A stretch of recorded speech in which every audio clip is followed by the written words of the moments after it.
Aprofundamento sobre esses influenciadores do exemplo de Nicola Books, o qual próprio reconheceu que a diversidade de opiniões de que diverge dentro do seio da igreja, por influências que levam falta de unidade, a uma entrevista dada no blog de Aldo Maria Vale.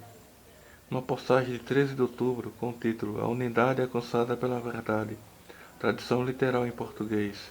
Neste ano de 2025 ele lançou um livro e afirmou que Bento tinha abdicado, mas com uma carta nada clara sobre esse assunto, e recebeu do próprio Santo Padre, datada em 2014, porque ele mesmo confirmaria em 2018, nessa entrevista no blog de Vale, essa falta de clareza. E como nós ouvimos antes, esse conteúdo no pequeno parágrafo na carta exigiu aqui um aprofundamento lógico para uma análise. Bárbara Tampieri é autora da denúncia que busca em contradição sobre essa afirmação dele, segundo a informação que eu tive do canal do André Assotti. Assim, Books foi denunciado como desonesto, pois lembrou essa mesma entrevista dele no mesmo assunto. Logo, esse fato prejudicou a reputação moral do padre. Mas aqui não se deseja fazer juízo de valor se Books foi desonesto ou não, mas demonstrar que esse dano à sua reputação foi consequência dessa superficialidade. Ela mesma leva o indivíduo a deixar uma simples mediocridade, mas até pode levar a uma consequência grave. Assim caberia a nós comparar com um olhar interior sobre essas ações, se há alguma semelhança com as nossas, ou seja, se elas são boas ou mais, mas dependerá muito de nós. Assim, as ações do falecido arcebispo Febre serão avaliadas, pois foi o maior influenciador no movimento tradicionalista no seio da igreja, mesmo que ele nunca tivesse essa intenção em vida, porque o arcebispo afirmou que o Papa Paulo VI era herético na mesma tese do padre Books, segundo aquele parágrafo que ouvimos, embora ele sustenta uma possibilidade apenas. Como veremos a isso adiante no próximo vídeo, Montini tentará diverti-lo pessoalmente para que medie com as palavras com essa acusação muito grave. Nós ouviremos que Montini dirá a ele que isso é um ataque não contra a sua pessoa, mas contra o próprio Papa, ou seja, a instituição. E como ensina o padre Frank Unterrecht, como ouvimos antes, citando os ensinamentos do Santo Agostinho, isto, o Papa é a figura eclésia, o qual representa a igreja como um todo. E o padre ainda menciona que um ataque ao Papa é contra o próprio corpo místico de Cristo na terra. Desse modo, mesmo se nós nunca cometaríamos um assassinato contra um Papa, num exemplo na tentativa que ocorreu no dia 13 de maio de 1981 contra Wojtyla, então nós poderíamos cometer isso simplesmente por palavra ou por escrito, porque isso seria como fosse um assassinato contra a reputação do Papa, ou seja, a própria instituição diante dos olhos de Deus. E isso pode ocorrer conosco se não houver uma avaliação séria sobre nossas atitudes. Logo seria uma porta aberta a gestões secretas de instituições inimigas da igreja, porque essas mesmas seriam beneficiadas com a nossa ignorância, oriunda da mesma superficialidade. E essa mesma ofusca discernimento necessário, por exemplo, que todo Papa como pessoa tem virtudes e defeitos, como nós temos virtudes e defeitos também. Mas é claro que não se pode ir contra a verdade que houve realmente papas que foram escandalosos nos seus atos. No péssimo exemplo de Estevão VI, que ordenou por disputa política e não doutrinária, que são duas coisas distintas, a exumação do corpo de outro papa conhecido como Formoso. O cadáver de Formoso foi então vestido de trajes papais e colocado no trono da Basílica de Latrão, para que fosse julgado. Assim, um diácono ficou como advogado de um morto que não poderia nunca se defender. Desse modo, o cadáver foi julgado, os quais dizem que nesse dia houve um terremoto em Roma, como sinal divino de desaprovação, e considerado culpado. Coube a Teodoro II a reparar o erro de Estevão e ordenar que o corpo fosse recuperado e devidamente enterrado. Logo nós podemos cometer pecados, até piores que Estevão. Então, a falta de discernimento revela o problema do movimento tradicionalista de muitos católicos, influenciados pelo mesmo, é por misturar pecabilidade com infalibilidade, porque isso leva a questionar a liderança do Romano Pontífice, ou seja, a própria instituição. E nós, que não é humana, e nós podemos deduzir que é um plano bem sutil a impor uma descredibilidade ao papado, que é bem elaborado através de narrativas. E para prosseguir, é necessário também lembrar novamente Santo Inácio de Loyola nos registros espirituais. E quando falamos sobre algo de alguém, quando o pecado é público, por exemplo, tratando-se de uma pessoa de má vida e conhecida por tal, ou de uma sentença dada em juízo, ou de um erro público que corrompe as almas daqueles com quem se trata. Assim, nesse caso, nós poderemos relatar os atos somente para uma análise em relação a essas pessoas. Nós vamos questionar os atos de pessoas que conviveram com o arcebispo Lefebvre desde o começo com a fundação do seminário em Enkhuizen, na Suíça, e influenciaram outros depois.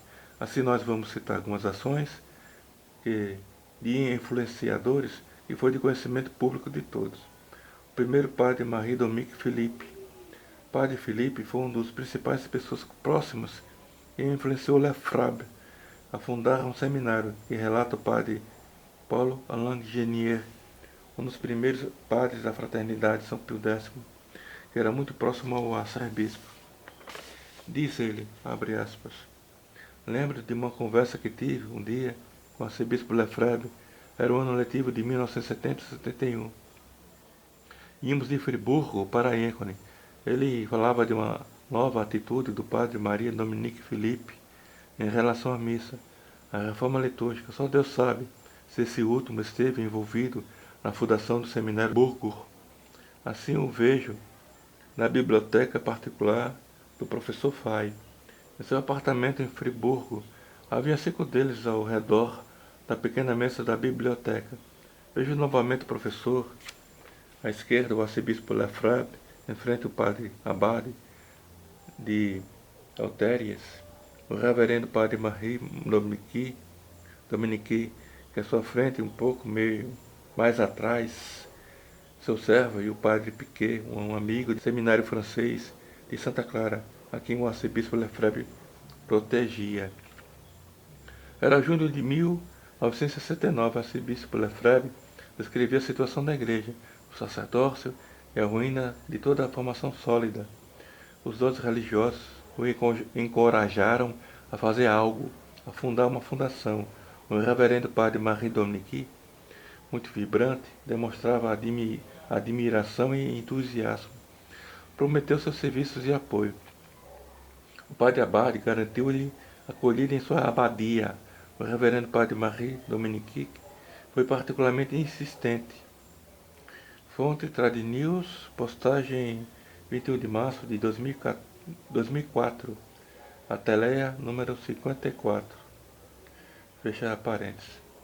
O padre Marie Dominique Philippe era o abade da comunidade de São João e membro da Ação Francesa, que foi uma criação da sinarquia, uma espécie de movimento filosófico e esotérico que influencia aspectos intelectuais e espirituais em várias partes da sociedade. O abade de Mantes, como era conhecido, o padre Marie Dominique Philippe, era ligado a Charles Maurras, o qual teve suas ideias coordenadas por Pio XI. Fonte, Cadernos, Religião, Filosofia AC, Montfort, Charles Maurras. A trajetória do padre diz que ele foi suspenso em 1963 pelo bispo Troyes e depois suspenso ad divinis em 1966 pelo bispo da Cor. Em 1998 ele foi julgado pelo Supremo Tribunal da Assinatura Apostólica, fonte Wikipédia. Tanto ele foi acusado publicamente por abusos quanto o seu irmão Thomas Philippe. Fontes: setemargens.com. Postagem: responsabilidades sistêmicas da Igreja abre aspas, cultura de abusos, fecha aspas. Ano 28/6 22, e no site do Vaticano, França, divulgada investigação interna sobre abusos da comunidade de São João, postagem de 30 de julho de 2013. Madre Miriam teve influência do abade a fundar uma comunidade religiosa chamada de Fraternidade da Imaculada, o qual foi o cofundador, o mesmo abade. Ela era conhecida popularmente como Tudé e Senstes.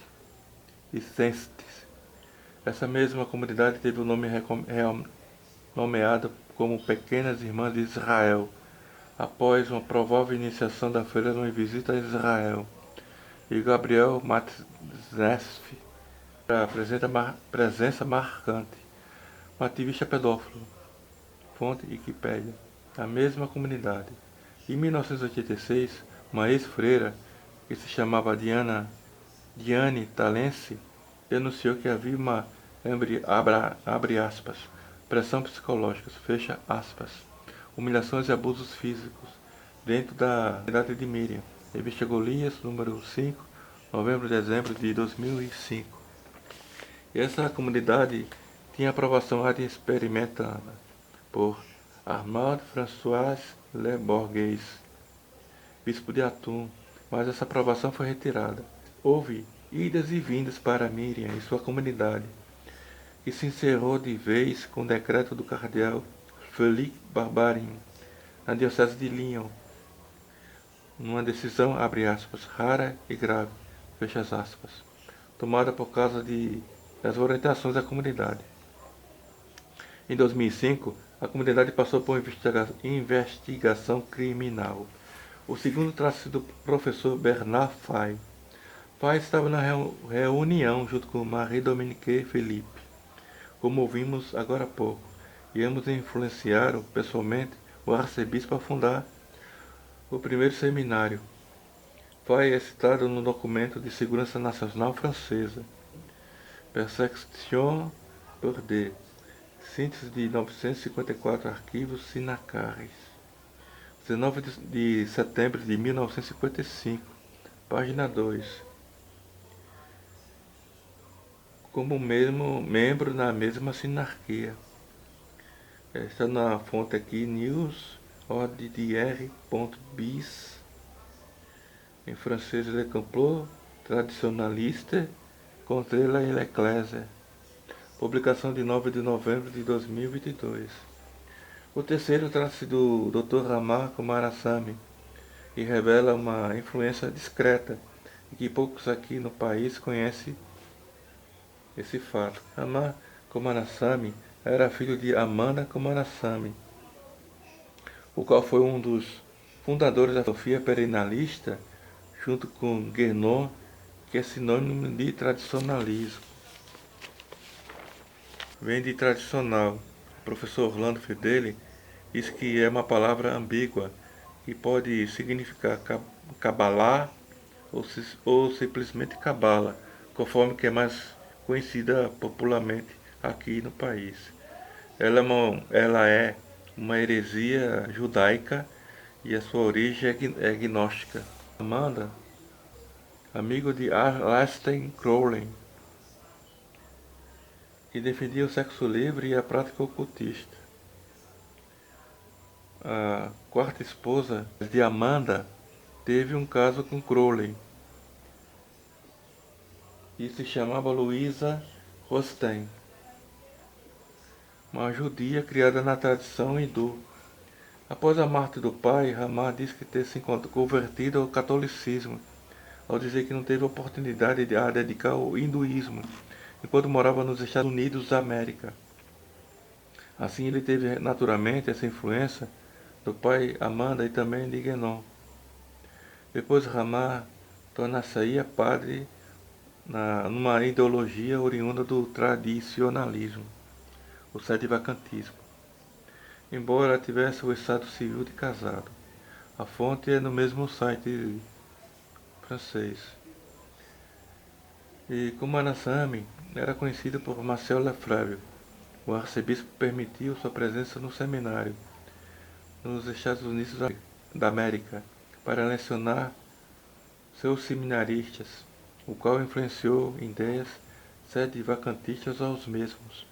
Essa influência dele resultou nas saídas de Clarence Kelly, Daniel Dolan, Donald Sandon, Anthony Secada, Paul Baumgartner, etc. E eles propagaram a discussão sobre a questão Nakumalan, com exemplos de Kelly e Sandon, que se tornaram bispos sedivacantistas. Mas eles pertencem a grupos distintos e ideológicos entre si. A fonte é no canal do YouTube Julius Evola Maçom. Várias postagens. Segundo Lúcio Mascarenhas, sobre Coomarasamy, uma postagem de 12 de novembro de 2014, o mesmo confirma essa influência de Guénon e Suon. Esse último usou sua influência sobre Coomarasamy diretamente para gerar a crise entre Lafrabe e o Vaticano, em 1976. E ele disse que até hoje os historiadores católicos nem sequer dão conta disso. Fonte no mesmo site francês. E o Olavo de Carvalho confirma tudo isso, o qual revela que era membro da mesma Tariqa de Suon, uma postagem do seu talk show de 9/6/2008. E ouvi Ramã Coomarasamy que Lefebvre, abre aspas, trabalhava para nós, fecha as aspas, ou seja, para ele e Suon. A fonte é no mesmo site francês. Logo nós deduzimos que Suon era um guru de Coomarasamy. Fritz Suon foi um suíço filósofo das religiões que se estabeleceu em Paris, no qual se buscou um misticismo entre religiões tradicionais, no exemplo do cristianismo, islamismo e do budismo. Assim defendia uma unidade transcendente entre todas as religiões. A biografia ainda diz que ele se converteu em 1933 e foi iniciado na tariqa de Al-Ansariya, e sua via espiritual era sempre centrada na, abre aspas, religião perenes, fecha as aspas, e se espalhou na Europa, Américas do Sul, do Norte e do Sul, e na Ásia. Fonte, livraria caserer.com.br. Postagem, biografia, Fritjof Suon. Por último, o bispo Richard Williamson, um dos 4 alunos de Ramã, segundo Olavo de Carvalho, que se tornaram bispo, se envolveu em várias controvérsias.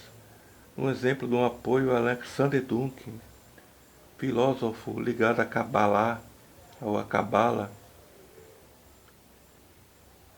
No falecimento de Williamson, Duncan divulgou uma nota de pêsames.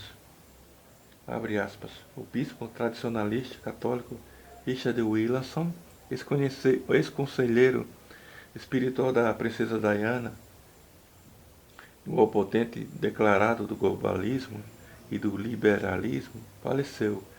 Ele oficiou o serviço memorial para Dária, abre parênteses, do Gina, filha falecida dele num ataque terrorista, fecha parênteses. Apoiou corajosamente a quarta teoria política, dedicando um dos seus últimos sermões à sua defesa. Indivíduos sinceros, destemidos e incorruptíveis podem ser encontrados em todos os lugares. Fonte alexanderduque.substack.com. Título da postagem traduzida literalmente em português. Bispo Richard Williamson, uma voz para a quarta teoria política, 30 de janeiro de 2025. E Duncan dissera certa vez sobre o catolicismo e o Papa. É preciso romper o catolicismo por dentro, fortalecer a maçonaria polonesa, apoiar movimentos seculares e decadentes e promover o cristianismo heterodoxo e antipapal. O catolicismo não pode ser absorvido pela nossa tradição, ao menos que seja profundamente reorientado numa direção nacionalista antipapal. Se houvesse uma loja da Polônia como a Aurora Dourada irlandesa, os líderes como Ilman Bluter, Hertz ou Mandelgorner fossem, por um lado, católicos e, por outro, ocultistas fanáticos, inspirados pela cultura celta, então poderíamos ter alguma esperança. Essas pessoas poderiam decompor o catolicismo por dentro, reorientá-lo para um cristianismo mais heterodoxo, até mesmo esotérico. De qualquer forma, meus amigos da Polônia me disseram que existem grupos como o seu, relacionados ao telecismo ou às relações de Elaste-Coren. Fonte Infonet. Postagem traduzida com o nome do Kim, do Soviétic, diz que o judaísmo, maçonaria e anticatolicismo são os melhores da história polonesa. Artigo publicado em fevereiro de 2021.